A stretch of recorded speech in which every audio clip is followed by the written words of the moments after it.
Oh, oh, hey guys, how's it going? Sorry to have such a scowl on my face. I'm just looking at my tax form from the past year. Man, paying taxes is really painful. I mean, just ask your parents, they know. There's nothing in the world worse than paying taxes, and you'll find that out one day. You know, there's an old saying only two things in the world are certain: death and taxes. I know what you mean, Murray. Oh, look, everybody, it's Reverend Herb Gale, our minister and interim moderator here at St. Andrew's Presbyterian. I'm sorry to have such a scowl on my face right now, Herb, but I really, really hate paying taxes. I mean, you know how painful they can be. Well, you know, Murray, paying taxes is necessary for our society to work. The taxes we pay go toward roads that we drive on, the dams that give us electricity, environmental preservation, health care for all the people in our country. That's just to name a few things.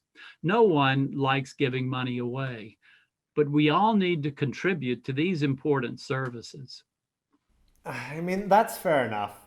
I guess we do have to pay taxes, and I shouldn't complain as much as I do, but if I'm busy calculating income, how am I supposed to find the time to make a lesson video for this week? Actually, Murray, there's a really famous lesson in the New Testament about paying taxes. There is? Yes, Jesus was once asked by the religious authorities in Jerusalem about whether or not his people ought to pay taxes at all. You see, Jesus lived in Israel while it was still being ruled by the Roman Empire. All people in the empire were required to pay taxes to the emperor or Caesar. This was a problem for the Jewish people in Israel because they were also required to pay annual tithes to the temple in Jerusalem, which was the center of their entire faith. Paying tithes was considered really important, as it was how Jesus's people showed respect to God. But paying both taxes to Caesar and tithes to the temple was a huge financial burden, and many people couldn't afford to do both. This put them in a really bad predicament. If they didn't tithe, they didn't think they were showing God the proper respect. But if they didn't pay taxes, the Romans would arrest them.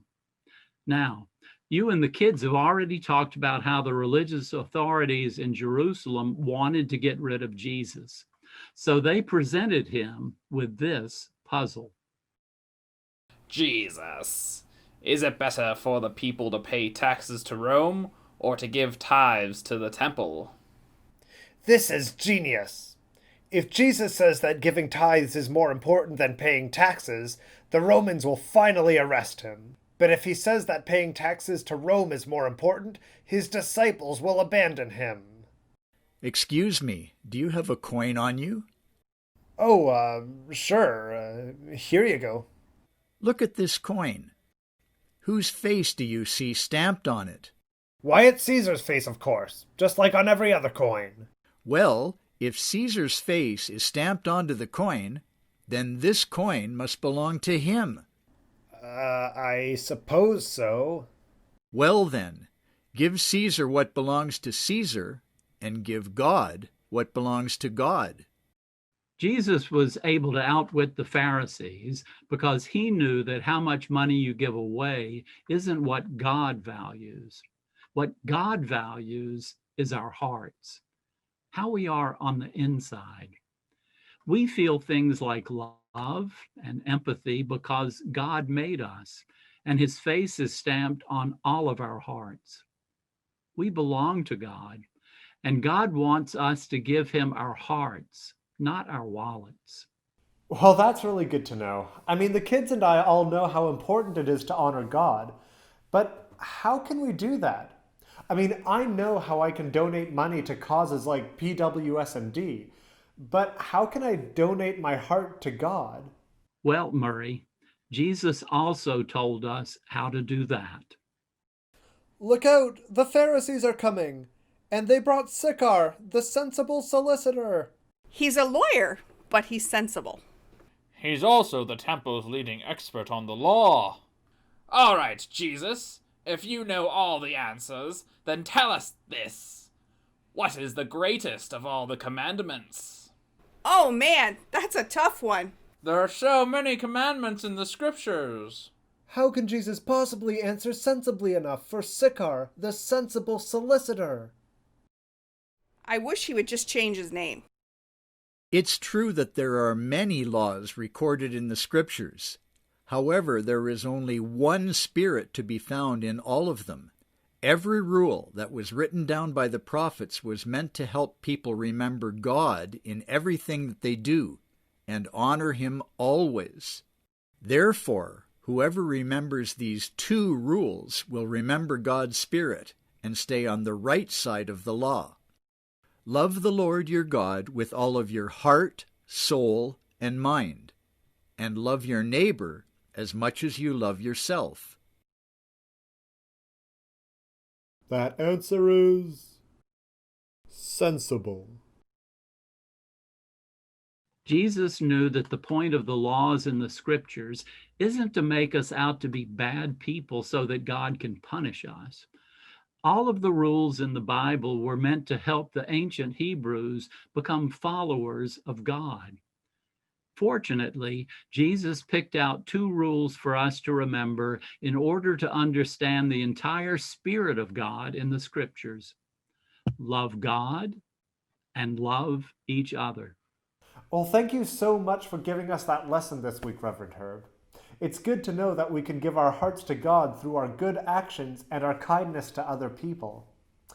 Now, speaking of giving, I got to get back to these tax returns, so take care, everyone. We'll see you next week.